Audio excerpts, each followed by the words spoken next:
भारत में LPG gas की कमी पड़ गई है। ईरान और अमेरिका की लड़ाई का असर आखिरकार भारत पर पड़ ही गया।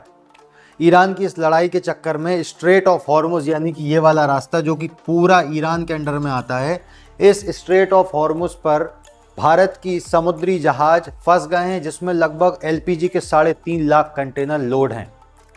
अब परेशानी की बात यह है कि ये वही रास्ता है स्ट्रेट ऑफ हॉर्मुज। मैंने अपनी पिछली वीडियो में बताया था कि यहाँ इस रास्ते से भारत का लगभग 40% पेट्रोल डीजल यानी कि क्रूड ऑयल आता था, 40%, और इसी रास्ते से भारत की लगभग 60% एलपीजी यानी ये जो हमारे घरों में जलती है, 60% एलपीजी इसी रास्ते से निकलती थी और इसी रास्ते को ईरान ने बंद कर दिया है।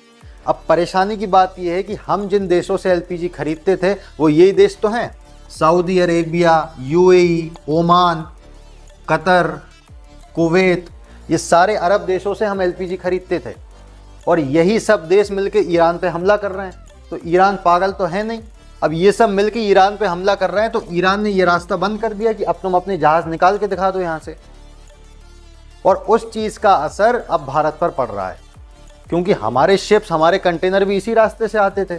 यही रास्ता ईरान को मजबूरन बंद करना पड़ा है। अब इसी चक्कर में एलपीजी के रेट भी बढ़ रहे हैं, एलपीजी की कंटिन्यूस सप्लाई भी नहीं हो पा रही है, कई सारे रेस्टोरेंट बंद हो रहे हैं भारत में, और अब आने वाले समय में क्या हो जाएगा ये हम नहीं कह सकते। और जो हाल अब एलपीजी के साथ हो रहा है, कुछ दिनों में पेट्रोल डीजल यानी क्रूड ऑयल के साथ भी ऐसा हो सकता है कि कीमतों में थोड़ा सा उछाल तो हम देख सकेंगे। ये सब हो रहा है केवल अमेरिका की वजह से। अगर अमेरिका के सैन्य ठिकाने इन देशों में ना होते और अमेरिका ईरान पर हमला नहीं करता तो ईरान इन ठिकानों पर हमला ही नहीं करता और ये रास्ता बंद नहीं करता।